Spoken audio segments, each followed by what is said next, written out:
Hello and welcome to The Drum. I'm Steve Cannane. Coming up, the old sensation. Labor still blaming Mark Latham for their poor showing in the election campaign. Should political parties take cash from the tobacco industry? And the Little Big Bang. Scientists on the French-Swiss border recreate the collision that led to what's thought was to be the creation of the universe. Our panel tonight, Tory Maguire, editor of The Punch, Peter Lewis from Essential Media Communications, and in Canberra, economics correspondent with The Age and the Sydney Morning Herald, Peter Martin. Well, Treasurer Wayne Swan delivered his budget update today, and the federal government is expecting a bigger budget deficit this financial year at $41.5 billion, almost $1 billion more than the July forecast. Tax revenue is down by about $10 billion over the next 4 years due to the rising dollar. But the government says it's still on track to return a surplus in the 2012-13 financial year. The update that I'm releasing today shows that Australia remains ahead of the pack, with strong growth and a return to surplus in 3 years. These numbers demonstrate the fastest, most positive turnaround in the government finances in 40 years. There's not a major advanced economy in the world that wouldn't prefer our economic and budget position. But Opposition Treasury spokesman Joe Hockey says the latest figures are a recipe for higher interest rates.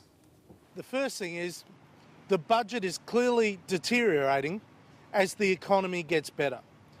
To have a reduction in unemployment down to 4.5%, and yet the budget deficit's getting worse and the debt's getting bigger, illustrates the fact that this is a government that doesn't know what it's doing. Secondly, the debt is now growing out to nearly $95 billion. So the debt's getting worse when the economy is meant to be getting better.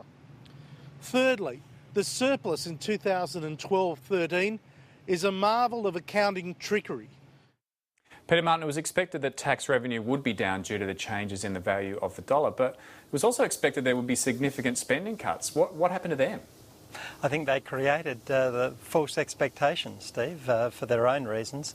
There are spending, not so much spending cuts, they're the sort of things that you'd hardly notice, should we say, moving of expenditure. So spending on Victorian railways moves conveniently out of the 4-year forward estimates period where it needs to be included in the figures, just moves 1 year. There are a lot of little things like that you'd scarcely notice, but I think they talked up the problem. They said we're going to have $10 billion cut to government spending, government revenue, because of the higher dollar. Well, it turns out they also have, as anyone would know who's affected by the higher dollar, it's easier to buy things. So they've got a $6 billion cut to government spending. They can go on Amazon and buy aircraft carriers and IT and so on. So basically, you're looking at a net $4 billion hit to revenue. That's over 4 years. That's about $1 billion a year, which is fairly manageable, given that the Australian economy, as even Joe Hockey conceded, what with unemployment now forecast to come down to 4.5%, given that the economy is going gangbusters. So given that unemployment is falling and that growth is likely to increase, why did they not take that as an opportunity to pay off more of the debt faster? I think the Treasury would have liked them to. It's worthwhile actually looking at the Treasury document, and there are limits on what bureaucrats can say, but they can say a lot within those limits, and they are worried by the low unemployment. They made the point of saying that 4.5% to 5% is their estimate of full employment, or they call it non-accelerating inflation employment, and that this low unemployment will put pressure on inflation and so on, which will have to be dealt with either by higher interest rates. The dollar will help, by the way, but it'll have to be dealt with, aside from that, by higher interest rates or by spending cuts. And they've made that point. But Wayne Swan is having none of it. He says, well, look, he's quite right. He said, all right, the dollar's, 101 US at the moment. It might be high, might be lower tomorrow. And in 4 years' time, it's scarcely worth forecasting. So, and we probably will get big spending cuts, but we didn't get them today. Peter Lewis, the Coalition has brought out the line they used to use on Kim Beazley, lack of ticker. They're saying there's no courage in this Labor government to actually have some decent spending cuts. Yeah, look, and I think there's a couple of things going on here. Firstly, I think they are trying to goad Labor into running some issues on it, the economy, that are going to be really hard to sustain. I know the Coalition went to the last election with promises of big job cuts in the public sector. I believe there's still a debate going on within levels of government about whether they do take some job cuts to the next budget. But the second thing, and I think this is the elephant in the room, that neither side of politics is really addressing the massive amounts of middle-class welfare that are still going out of Canberra in direct payments. This was the model of shareholder democracy that the Howard government brought in. Labor has not put their hands on that. I don't think that's the lack of ticker the Coalition is talking about. Chris Richardson from Access brought that up today about whether you get rid of middle-class welfare and also industry welfare. He said there were two areas that really needed to be targeted.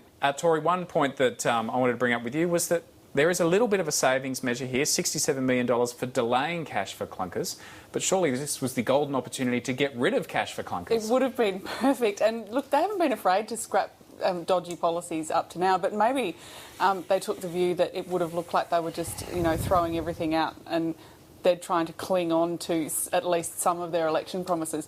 This is a particularly stupid one, though. I think it would have been great if they could have got rid of it now, and it would have been the perfect excuse. Peter Martin, Joe Hockey says the government has delivered a recipe for higher interest rates. Is he right to say that? I guess he is. Interest rates will be higher. The Treasury said that it's factored in the market forecasts, and they're forecasting another one or another two hikes. The Reserve Bank said it's factoring into its forecast that.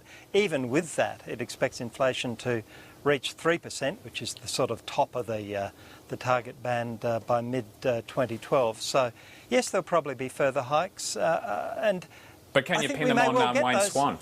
Well, we may well get those spending cuts. It's just as Wayne Swan said, this is not the opportunity to do it. The opportunity is in the May budget. And that'll be very tempting, because if they do have a lot of spending cuts in the May budget, then they might be able to, heaven forbid, have the surplus 1 year earlier. It's possible, particularly if mining revenue keeps up.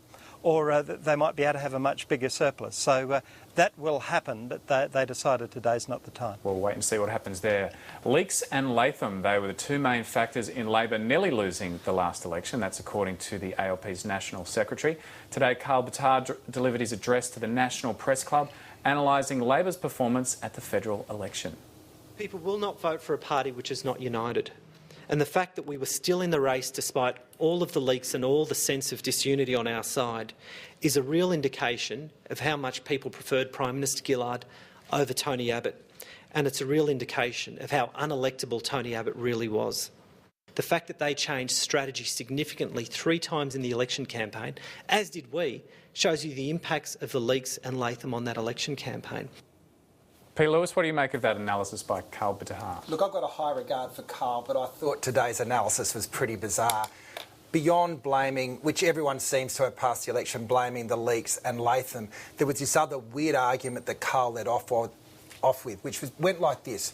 We could not convince people we were the underdog, therefore we couldn't make them scared of voting for Tony Abbott, therefore we almost got defeated. Now, what this all speaks to is it was all political tactics rather than strategy. And let's be honest, the reason that Labor struggled was it couldn't build a story. It could not talk about what it had achieved because it had knifed its leader, and it couldn't talk about what it was going to do moving forward because it had junked action on climate change. So it was snookered. Now, I actually thought there was a story Carl could have said today which was fairly heroic. They sandbagged a lot of seats they should have lost. They should have lost government, but it was not because of leaks and Latham. He kind of said that, Tory, but it seems like Labor's still underestimating Tony Abbott. He's saying there that Tony Abbott's unelectable. And he's done that on the day that Newspoll comes out and has the coalition at their highest two-party preferred in years. I mean, I think he's got his head... Well, I think he's probably trying to do some of his own skin saving. Maybe some of that sandbagging Peter Lewis referred to has gone around Carl's head. And the other thing is that sandbagging was also probably the result of a level of disorganisation in the Liberal Party. I mean, there were plenty of seats in New South Wales that really the Liberals probably would have won if they'd got their act together earlier and pre-selected properly instead of focusing on, membership of young Liberal branches. But the other thing I thought was interesting is that people are now talking about the leaks without talking about Kevin Rudd, as if they're two separate things. And now it's almost as if Kevin Rudd's being a little bit rehabilitated now that the US Secretary of State is crediting him with their changing the entire US foreign policy. But again, it speaks to this difficulty. You just can't bag your foreign minister for stuffing up the election, so it's all done in code. So you could bag him when he was a backbencher, but you can't bag him now. Paul Howes still doing it. Peter Martin, what did you make of that Karl Batar's analysis today? I think he was right about the good government that has lost its way. Remember that? How can you vote for a good government that has lost its way? I suppose you can, but it's not exactly a selling proposition.